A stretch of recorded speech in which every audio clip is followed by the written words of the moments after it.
The views, thoughts, and opinions expressed are the guest's own and do not represent the views, thoughts, and opinions of AIHA.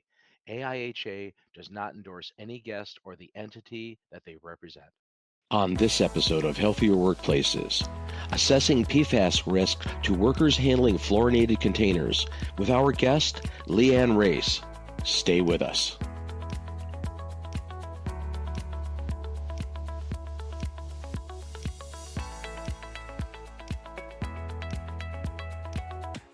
AIHA is proud to host the Occupational and Environmental Exposures of Skin to Chemicals Conference, OEESC, in 2024.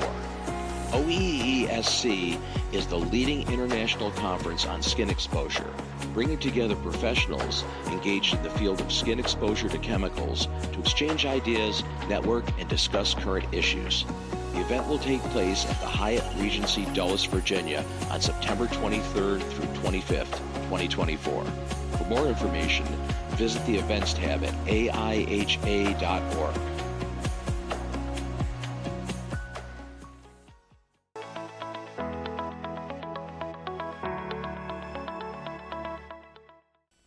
So we're back from AIHA Connect in Columbus, Ohio. I'm Bob Krell, host of the Healthier Workplaces show, and we're doing additional live recordings from the event. So joining us now is Leanne Race, and your topic is very specific. You know, it's using gloves to assess PFAS risk to workers handling fluoridated containers, which is a very specific area.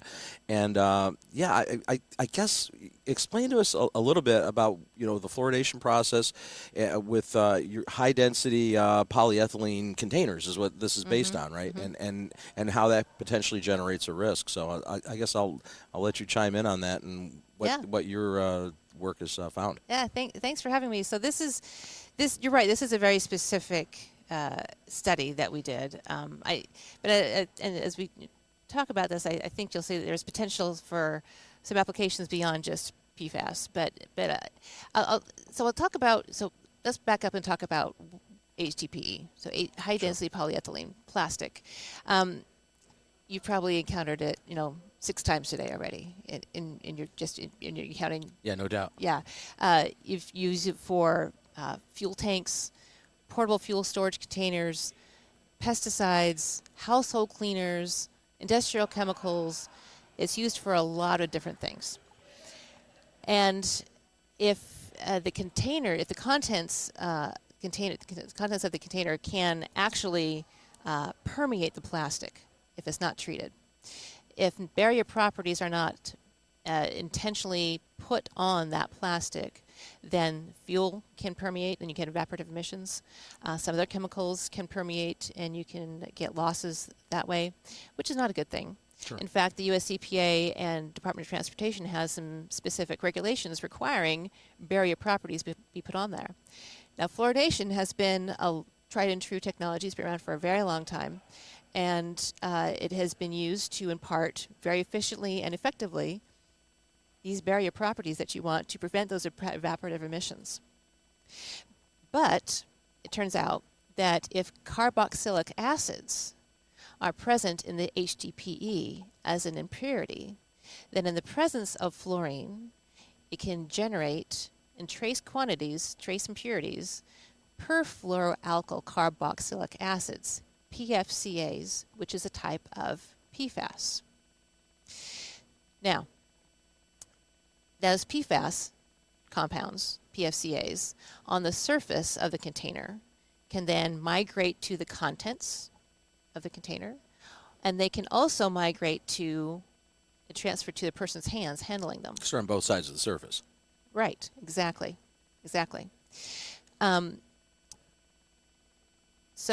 But I did need to make a couple of points here.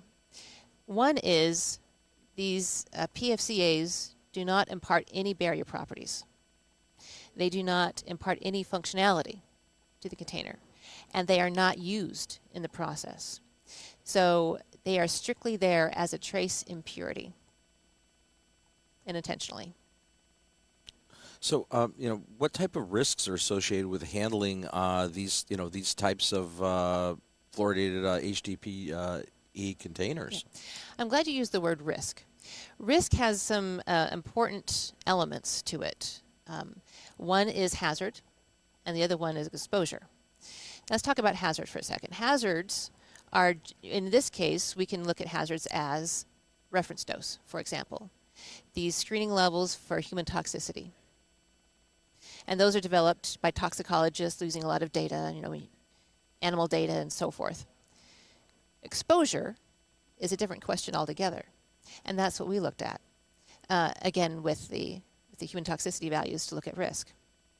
Now, to look at exposure, we looked at a conceptual exposure model.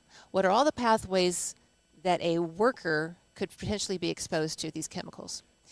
Because these workers are probably going to be the most highly exposed population. Not going to be the consumer who only handles it from time to time. It's going to be the worker who handles them day in and day out, hours at a time.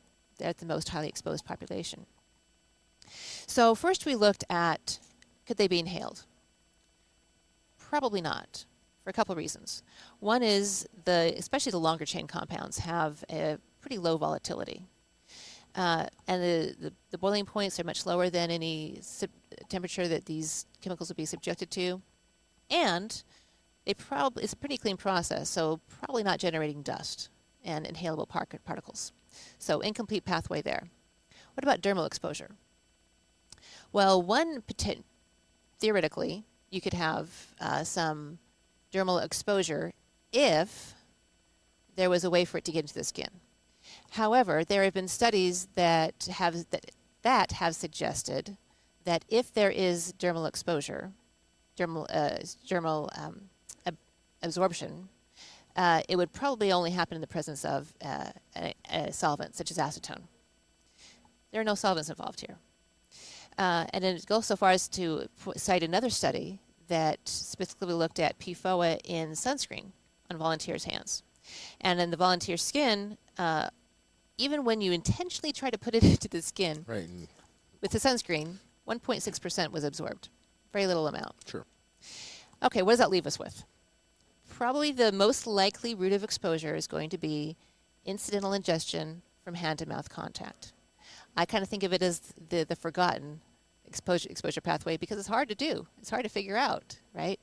So, but that's exactly what we did. We set out to really, okay, can we quantify, can we estimate what would happen if workers were touching their face, touching the perioral area of their face and then potentially instantly ingesting them.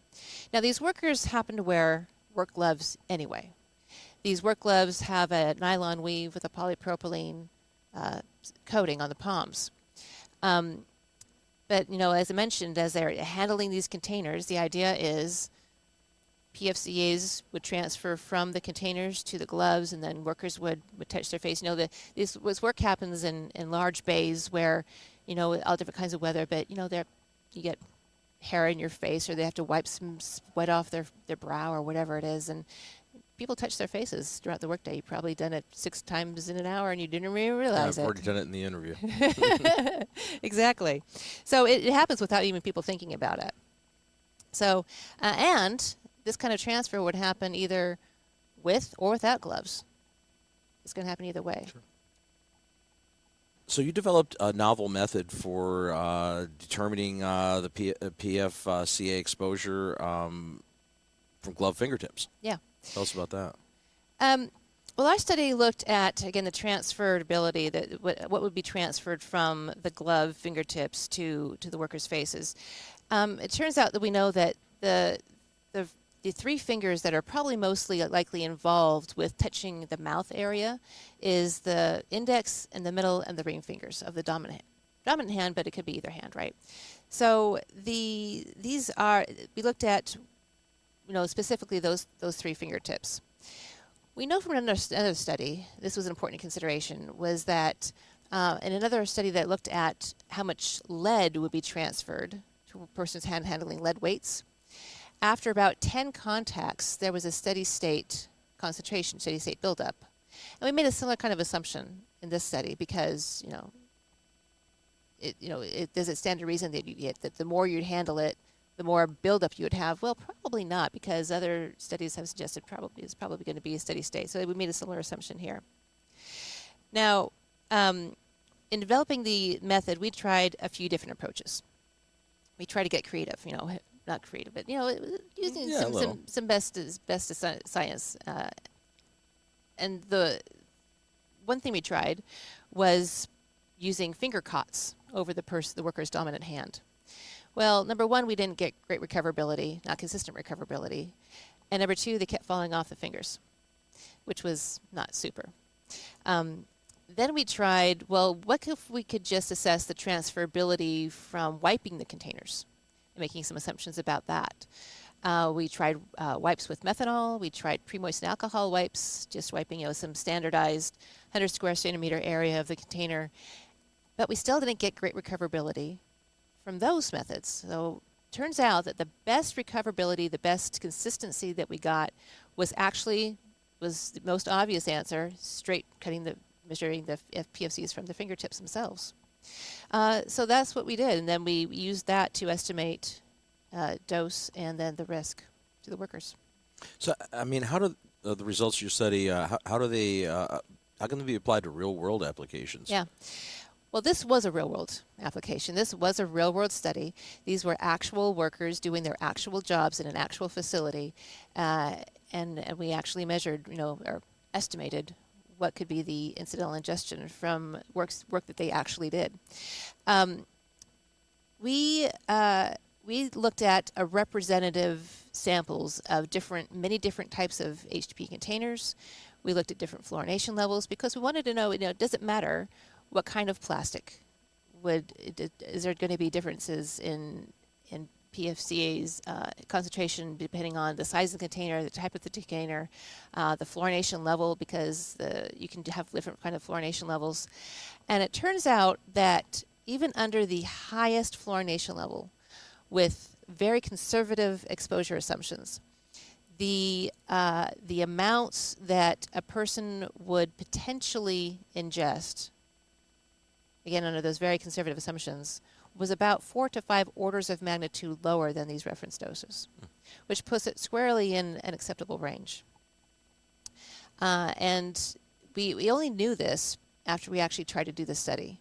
This, I think, opens up some really interesting doors to actually assessing risk from hand-to-mouth contact and incidental ingestion. We'll be back after this. Are you ready to take your professional knowledge to the next level? Mark your calendars for PSX 2024, the event of the year for product stewardship professionals. Join us in Denver, Colorado for the opportunity to connect with industry leaders, attend cutting-edge workshops, and participate in interactive sessions that are sure to enhance your expertise and network. PSX 2024 is not just about learning, it's also about engaging with your peers and discovering innovative solutions to the challenges faced in the field of product stewardship and sustainability. Whether you're interested in the latest research, practical applications, or regulatory updates, PSX 2024 has something for everyone. Registration is now open. Take advantage of advance rates by registering before August 11th. Visit psx.org to secure your spot today.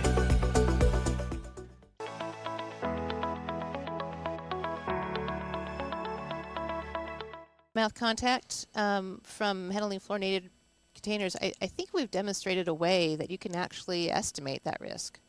And then if the risk is such that a person, an employer would want to implement some control measures, then they could definitely do so. So it's a matter of, but I think it starts with, okay, let's see if we can quantify what we've got versus just jumping to assuming the worst case, and we can actually get smart about it. What are some of the current methods that are used to assess PFCA exposure, and how did your study maybe come up with some new ways to better do those assessments? Well, as far as I know, I don't think there has been any other published study that specifically looked at investigated hand-to-mouth exposures and the risks for PFCA's workers handling fluorinated HPT containers, for one. But even generally, I don't to my knowledge, there hasn't been any published study. We looked high and low, we didn't see any. But having said that, though, when we, the conceptual exposure model, we looked at different kind of exposures. So strides are being made in measuring PFCA and other PFAS, for that matter, concentrations in air, although that was not part of our study. There are also methods to measure PFAS and other PFAS in water, and that's probably the most mature analytical method for sure. And then also, recently there's been some advances in what could be extracted from articles. But those don't really answer the question of incidental ingestion, right? That answers what's in there, but not necessarily what could come off of it. So I think our method has really advanced the science and our ability to address those kinds of exposures.